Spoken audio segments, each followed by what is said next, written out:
સેલવાસમાં સામૂહિક આપઘાતની ઘટનાથી ચકચાર. 2 બાળકોને ઝેર આપી પિતાએ ગળે ફાંસો ખાધો. પોલીસને ઘરમાંથી 3 મૃતદેહો અને સુસાઇડ નોટ મળી. દાદરાનગર હવેલીના સેલવાસમાં એક ચાલીમાંથી પિતા અને તેના 2 બાળકોના મૃતદેહ મળવાની ઘટનાએ સમગ્ર વિસ્તારમાં ચકચાર મચાવી દીધી છે. સામરવાણી વિસ્તારમાં આવેલી ચાલીમાં રહેતા અને મૂળ મહારાષ્ટ્રના પરિવારના મોભીએ પહેલાં પોતાના બાળકોને ખોરાકમાં ઝેર ભેળવીને ખવડાવ્યું હતું. બાળકોના મૃત્યુ બાદ તેણે ગળે ફાંસો ખાઈને આપઘાત કર્યો હતો. સ્થાનિક લોકોએ ઘટનાની જાણ કરતાં તરત જ સેલવાસ પોલીસને આ અંગે સૂચના આપવામાં આવી હતી. પોલીસે ઘટના સ્થળની તપાસ કરતાં એક સુસાઇડ નોટ મળી આવી હતી. પ્રાથમિક તપાસમાં કૌટુંબિક વિવાદો, નાણાકીય મુશ્કેલીઓ અથવા માનસિક સ્વાસ્થ્યની સમસ્યાઓ આ પગલાંનું કારણ હોવાનું સામે આવ્યું છે. આ સામૂહિક આપઘાતની ઘટનાએ સમગ્ર સેલવાસ વિસ્તારમાં શોકની લાગણી ફેલાવી દીધી છે. સેલવાસ પોલીસે આ ઘટનાની વધુ તપાસ હાથ ધરી છે. વલસાડ જિલ્લાને અડીને આવેલા આ સંઘ પ્રદેશમાં બનેલી આ ઘટનાએ સમગ્ર વિસ્તારના લોકોને હચમચાવી મૂક્યા છે. મળતી માહિતી મુજબ મૃતકની ઉંમર 56 વર્ષ આજુબાજુ છે, જ્યારે બંને બાળકો શારીરિક અને માનસિક વિકલાંગ હોવાનું જાણવા મળ્યું છે. જ્યારે મૃતકની પત્ની અંદાજિત 15 દિવસ અગાઉ બાળકો અને પતિને છોડીને ચાલી જતા મૃતક તણાવમાં હતા.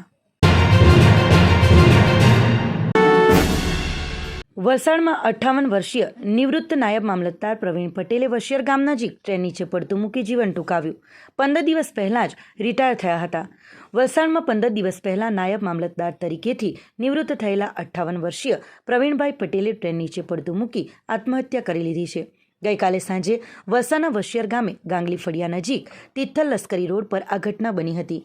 પ્રવીણભાઈ તેમની Splendor bike number GJ15 BQ 6583 લઈને રેલવે ઓવરબ્રિજ નીચે આવ્યા હતા. ત્યાંથી તેમણે આવતી ટ્રેન નીચે પડતું મૂકી દીધું હતું. ટ્રેનના ડ્રાઈવરે સ્ટેશન માસ્ટરને જાણ કરી હતી. સ્ટેશન માસ્ટરે વલસાડ GRP અને RPF પોલીસને માહિતી આપી હતી. સેવાભાવી એમ્બ્યુલન્સ ચાલક સાગરભાઈ પટેલ પણ તાત્કાલિક ઘટના સ્થળે પહોંચ્યા હતા. પ્રવીણભાઈ અબ્રામા પ્રમુખ શિવાલય ખાતે રહેતા હતા. તેઓ વલસાડમાં નાયબ મામલતદાર તરીકે પ્રશંસનીય કામગીરી કરી ચૂક્યા હતા અને મિલનસાર સ્વભાવના હતા. તેમના આ પગલાંનું કારણ હજી સુધી જાણી શકાયું નથી. મૃતદેહને PM માટે વલસાડની સિવિલ હોસ્પિટલમાં ખસેડવામાં આવ્યો છે.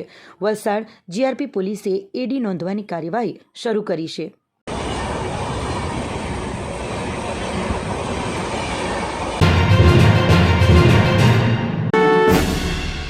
વલસાડમાં સિમેન્ટ મિક્સર ટ્રકમાંથી 33.54 લાખનો વિદેશી દારૂ જપ્ત, 2 ઝડપાયા. વલસાડ પોલીસે ગુપ્ત માહિતીના આધારે વાપી JDC UPL બ્રિજ પાસે વિદેશી દારૂની મોટી હેરાફેરી પકડી પાડી છે.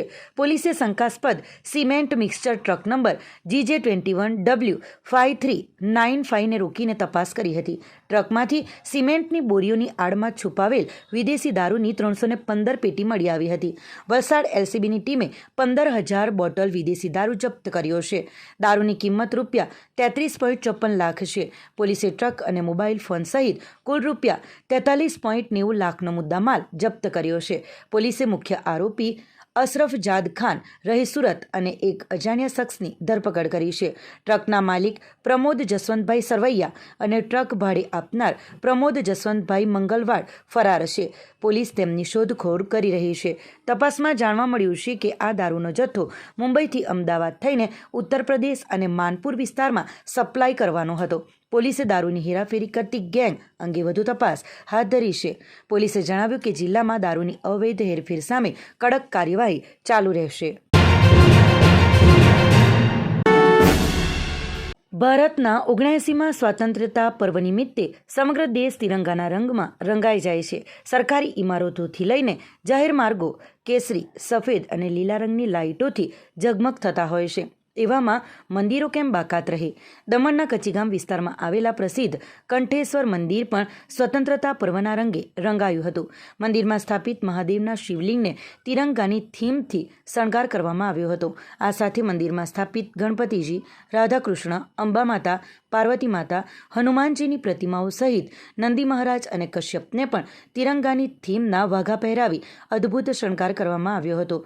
મંદિરમાં કેસરી, સફેદ અને લીલા રંગના ફૂલો ફૂલોથી સુંદર રંગોળીઓ પણ પૂરવામાં આવી હતી. પવિત્ર શ્રાવણ માસમાં મંદિરમાં દર્શને આવનાર ભક્તોએ મહાદેવ, અંબા માતા સહિતના દેવી દેવતાઓના અનોખા સ્વરૂપના દર્શન કરી ધન્યતા અનુભવી હતી. કંઠેશ્વર મહાદેવ મંદિરને ભાવિક ભક્તો દ્વારા 15મી ઓગસ્ટ સ્વતંત્રતા પર્વ અને 16મી ઓગસ્ટ જન્માષ્ટમી પર્વ સુધી શણગારવામાં આવ્યું છે. આ દિવ્ય શણગાર ધર્મ અને રાષ્ટ્રભક્તિના અદ્ભુત સમન્વયનું પ્રતીક બની રહ્યું છે.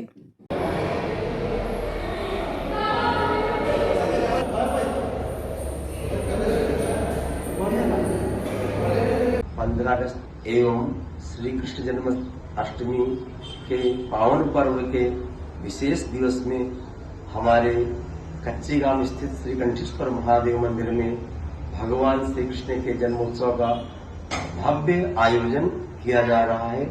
इन सभी भक्तों को सादर आमंत्रण है.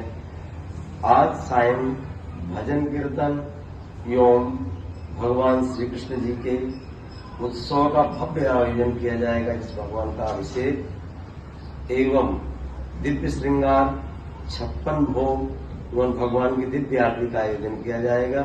ये सभी भक्तों को सामान्य रूप से सादर आमंत्रण है. जय श्री कृष्ण. દમણ દિલીપનગરમાં જન્માષ્ટમી પર્વની ધામધૂમથી ઉજવણી. સંઘ પ્રદેશ દમણના નાની દમણ વિસ્તારમાં આવેલ દમણ દિલીપનગર ડેવલપમેન્ટ એસોસિએશન દ્વારા ભગવાન શ્રી કૃષ્ણના જન્મોત્સવ જન્માષ્ટમી પર્વની અત્યંત ઉત્સાહભેર અને રંગબેરંગી ઉજવણી કરવામાં આવી હતી. આ પવિત્ર પર્વ નિમિત્તે સમગ્ર દિલીપનગર વિસ્તારમાં ઉત્સવનો માહોલ જોવા મળ્યો હતો. આ અવસરે મુખ્ય આકર્ષણ તરીકે પરંપરાગત મટકી ફોડ કાર્યક્રમનું ભવ્ય આયોજન કરવામાં આવ્યું હતું. કાર્યક્રમની શરૂઆત સોસાયટીના સભ્યો દ્વારા એક રસપ્રદ અને મનોરંજક નાટકની પ્રસ્તુતિથી કરવામાં આવી હતી, જેણે ઉપસ્થિત તમામ લોકોનું મન મોહી લીધું હતું. નાટ્ય પ્રસ્તુતિ બાદ ડીજેના જીવંત સંગીત અને 16 તાલની મધુર ધૂનો સાથે મટકી ફોડ સ્પર્ધાની શરૂઆત થઈ હતી.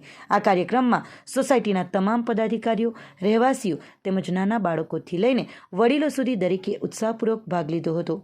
વિશેષ વાત એ હતી કે આ ઉત્સવમાં વય અને જાતિના કોઈપણ ભેદભાવ વિના સમગ્ર સમુદાયે એકસાથે મળીને જન્માષ્ટમી પર્વની ઉજવણી કરી હતી. બાળકોથી લઈને યુવાનો અને વડીલો સુધી દરેકના ચહેરા પર આનંદ અને ઉત્સાહ જોવા મળ્યો હતો. દિલીપનગર ડેવલપમેન્ટ એસોસિએશનના આ પ્રયાસના કારણે સમગ્ર વિસ્તારમાં ભાઈચારો અને એકતાનો સંદેશ ફેલાયો હતો. આવા કાર્યક્રમો સમુદાયને બંધનને મજબૂત બનાવવાની સાથે સાથે પરંપરાગત તહેવારોની ઉજવણી કરવાનું મહત્ત્વ દર્શાવે છે.